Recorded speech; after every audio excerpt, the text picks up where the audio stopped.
Alright lads, welcome back to another one of my War Thunder vehicle reviews. Today we're going to be taking a look at probably one of the most rushed premium vehicles in War Thunder history. The 2S38 is a new Soviet light tank, which was announced literally the night before the patch dropped. This meant you didn't have a chance to pre-order it, and nobody really expected it was coming.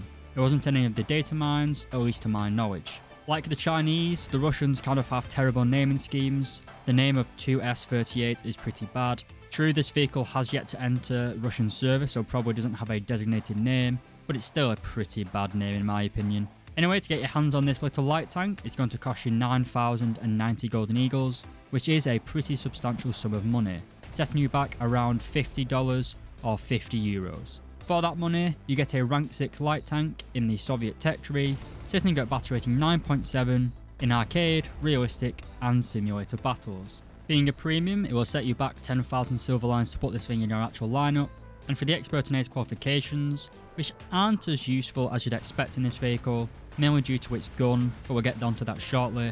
Anyway, for the expert qualification, it's 1,210,000 silver lions, and for the ace qualification, it's 2,100 golden eagles. So lads, with its battle rating 9.7 and hard hitting gun, this tank fits very well into the rather meta 9.7 Soviet lineup, along with other premiums such as the terms. So, is this tank worth its money? Is it a valuable sidekick? Or is this just another modern flashy premium which ultimately isn't that good in the game? If you'd like to know the answer to that question lads, stick around for the rest of the video.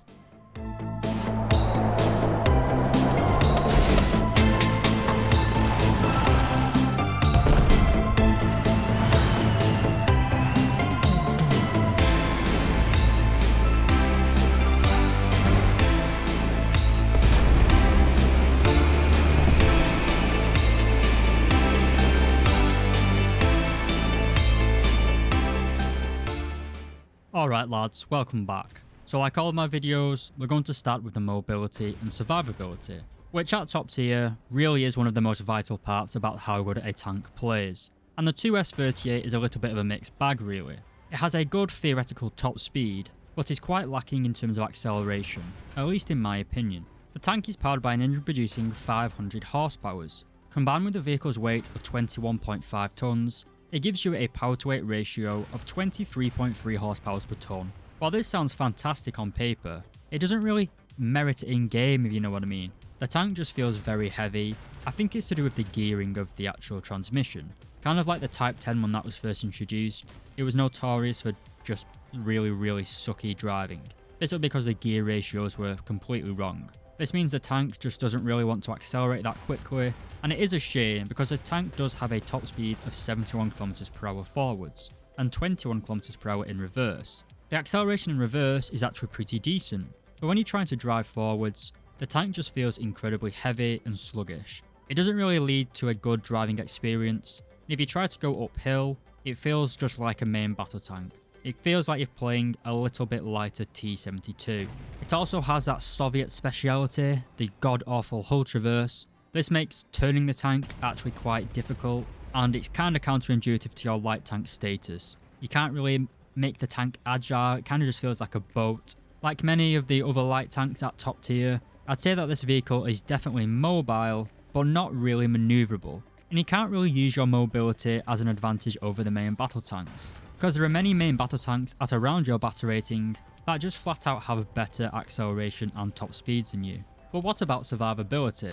Well, this is a light tank, so obviously it's no better there either.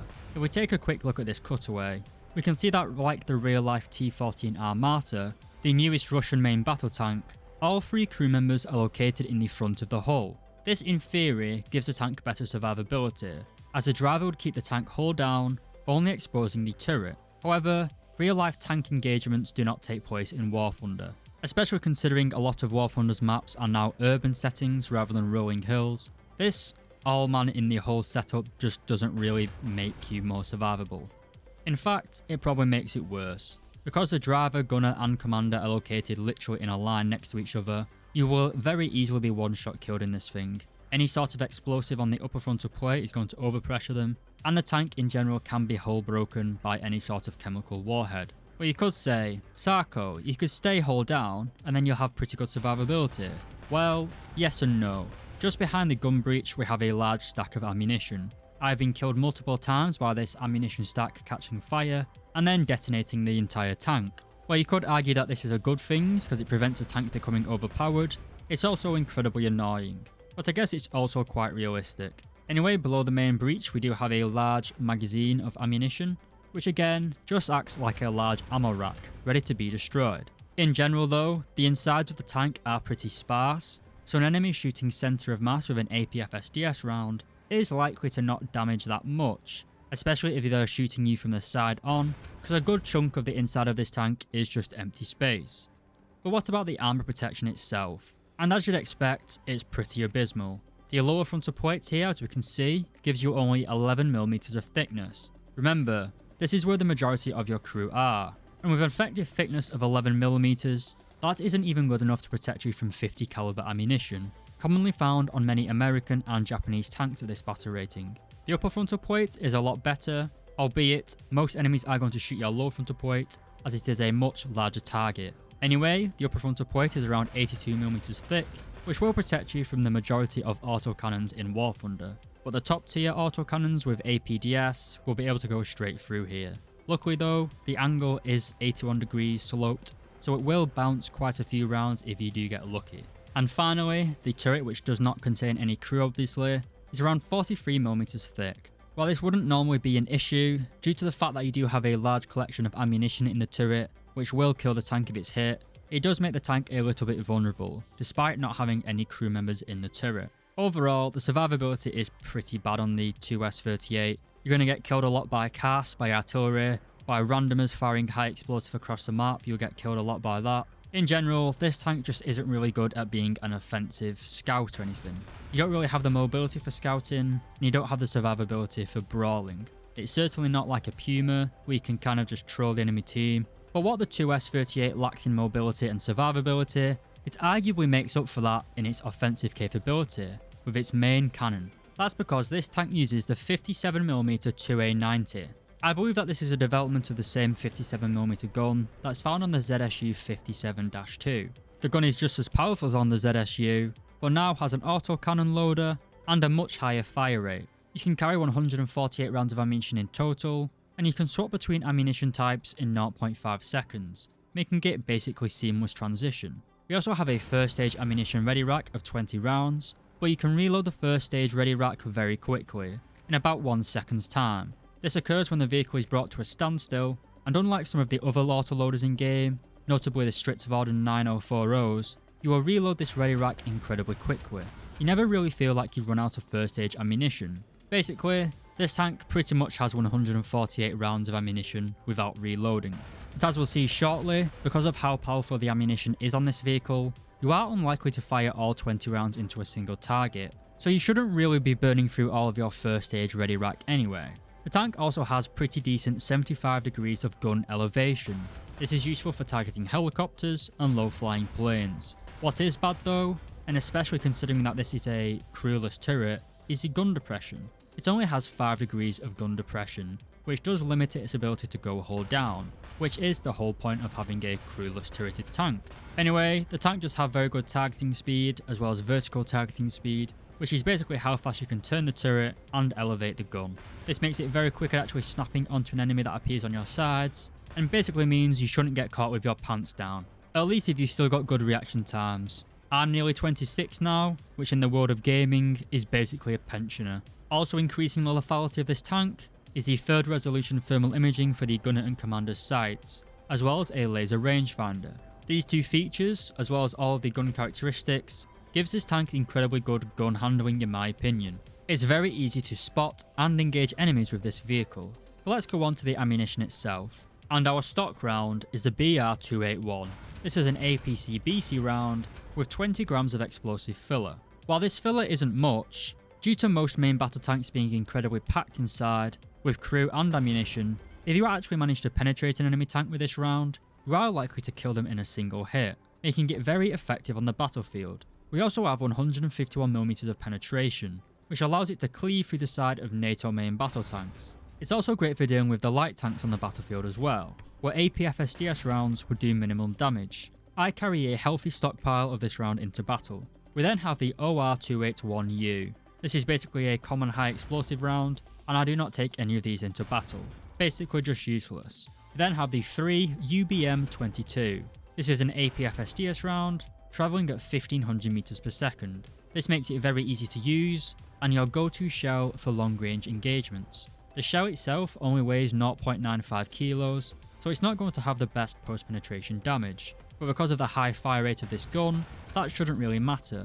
We can also penetrate 225mm of armour, which is more than enough for cleaving through the front of some enemy tanks, especially American Abrams tanks, where you can easily penetrate their turret ring. Most tanks, however, you will not be able to kill them from the front, but at battle rating 9.7, there aren't that many opponents that you won't be able to penetrate with this vehicle.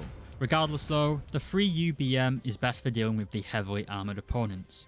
However, I'd still use the APC-BC rounds for the more lighter vehicles on the battlefield. And finally, we have the 3U08 shell. This is a high explosive variable time fuse, basically a radio proximity fuse shell. This travels at 1000 meters per second and contains 231 grams of TNT. This explosive filler, combined with the variable time fuse, makes it great for dealing with helicopters and low-flying jets. What's even better though, is a 2S38's ability to lock onto enemy helicopters and jets. This allows you to act as a makeshift self-propelled anti-aircraft gun.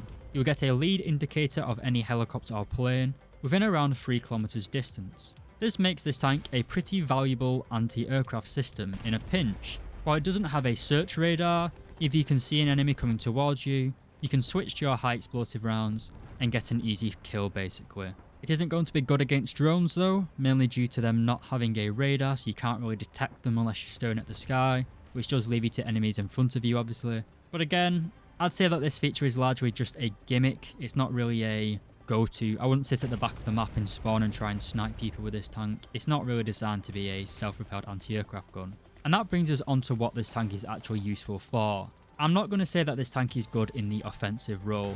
It's just too vulnerable and it's not really fast enough in my opinion. This tank is great if you can get to a good position at the start of a game and then basically let enemies come to you. Like the premium PT-7657, which caused quite a stir when it was first introduced, this tank isn't really that good if you're shooting up the front of an enemy. It's not good trying to brawl and rush into a fight, you're just going to get yourself killed instantly. Like the PT-7657, you want to basically just be annoying, try and get in a good position as I said, and shoot the enemies in their side. This isn't really a tank that you can carry with, you just can't take any hits at all really. But then come to, is it actually worth buying this vehicle? And if you're brand new to the Soviet tech tree, I'd say that the T-72AV terms is a much better pick. While it's not as fancy, it's just got better all-round survivability, especially if you're a newer player and you kind of need a little bit of a buffer zone before you get used to top tier. Anyway, to conclude, this tank's pretty decent. Is it worth $50? Not really. Should you buy this or the T-72AV terms? Definitely the terms. But that being said, the TS38 is fun to play, and if you want to blow your money, that's up to you. It's fun, it's not particularly that good for grinding though. Anyway lads, thank you very much for watching this video. If you did like it, please do consider leaving a like and subscribing. I'd just like to say a thank you to my channel members, Wolfiefly, Joseph Metcalf, Tomster013, Just Someone, Dr. Bob, Daboa LX, Tans, William Tessier, and Lola Alfonsi. And if you made it this far into the video, leave a comment down below saying baked beans. Thanks for watching lads, and I'll see you next video.